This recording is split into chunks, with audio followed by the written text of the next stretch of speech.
Hello, this is Pastor Micah at Life's Journey United Church of Christ, pausing for a moment to center ourselves, to reflect in the middle of our weeks. We have a lot going on at the church this week. First of all, reminder we have our next adult Bible study during the Sunday school hour, exploring LGBT issues and the Bible from 9:30 a.m. till around 10:15. Then after our 10:30 a.m. service, we're having a Christmas decorating party to get the church ready for Advent, which starts next week. But our 10:30 a.m. service this week is special too, and I don't want to overlook that. And I'm going to talk a little bit about that and also how it can connect with some principles as we pause midweek for a reflection. This coming Sunday is the Transgender Day of Remembrance, when we join other open and affirming United Church of Christ churches in remembering those who are victims of transgender violence and discrimination. And also, we celebrate the lives of transgender friends, neighbors, and family. This is a celebration that is very meaningful to me, as I've had a number of transgender people who've truly been lights pointing my way on my Christian journey and my move toward open and affirming ministry that welcomes all out of conservative churches. This move in my life came as I struggled over how to respond when a neighbor who was transgender chose to join a church I was serving as an assistant pastor for worship, and its senior pastor and its board responded by trying to ban her from attending. My decision, which I have never regretted since out of that, was to say all means all. Christ turned no one away, and neither should we. And my decision that day to draw a line in the sand over how this transgender person was treated cost me my job as an assistant pastor, but ultimately led me down the journey, the road to helping pastor churches like Life's Journey UCC that offer true, radical, and inclusive welcome of all. And that has been my pastoral career most of my adult life. As I reflect on the lessons we will learn this coming Sunday, as we hear transgender neighbors and advocates as they share their stories, I thought a good thing to share in our midweek reflection is something I've shared before in different ways with you. How failing to embrace transgender folks as fully bearing the image of God, just like failing to acknowledge women as leaders, all comes from us imagining God as too small.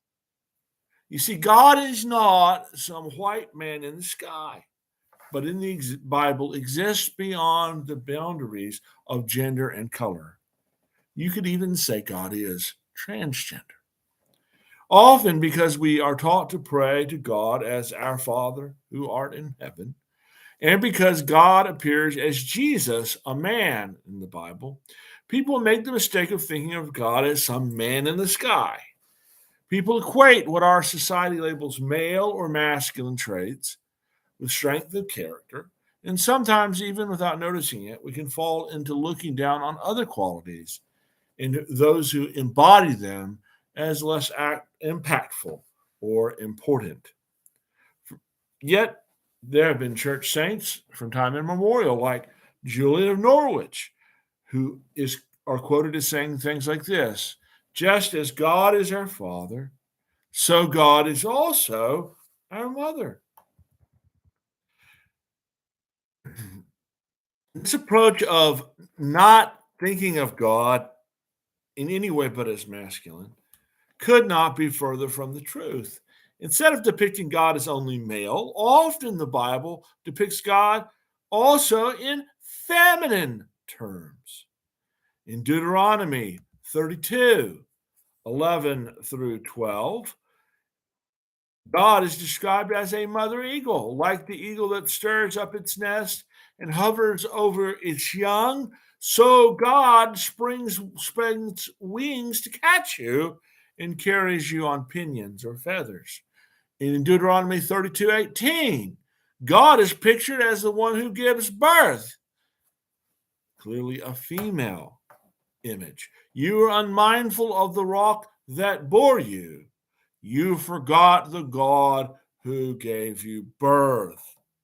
In Isaiah 66:13, God is pictured as a comforting mother. As a mother comforts her child, so I will comfort you. You shall be comforted in Jerusalem. In Isaiah 49:15, God is compared to a nursing mother. Can a woman forget her nursing child or show no compassion for the child of her womb? Even these may forget, yet I will not forget you.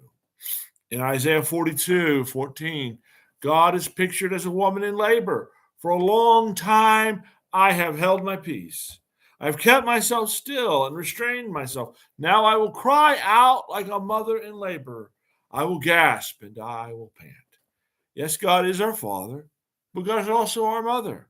And God is beyond gender, our rock, our shelter, our hiding place, the source of living waters. This means we need to realize that God is bigger than anything we can conceive of. Far too often, we box God in with the picture of God we get growing up. Yes, God is our Father, but God is more than just that. Every person born by is called by Genesis someone who bears the image of God.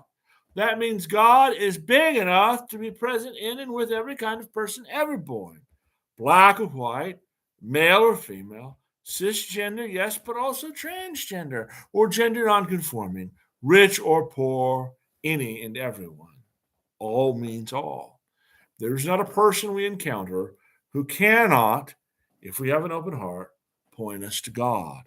Let's be open to the many ways the face of God shows up before us and others and in ourselves this week. Let's be open to all kinds of people as bearing this gift. Let's also be open to learning how to accept all of who we are, not just the parts society celebrates as having a gift too. See you all this Sunday. This is a part of why here at Life's Journey, we always say, as we will this Sunday, whoever you are and wherever you are on your life's journey, know you are welcome here.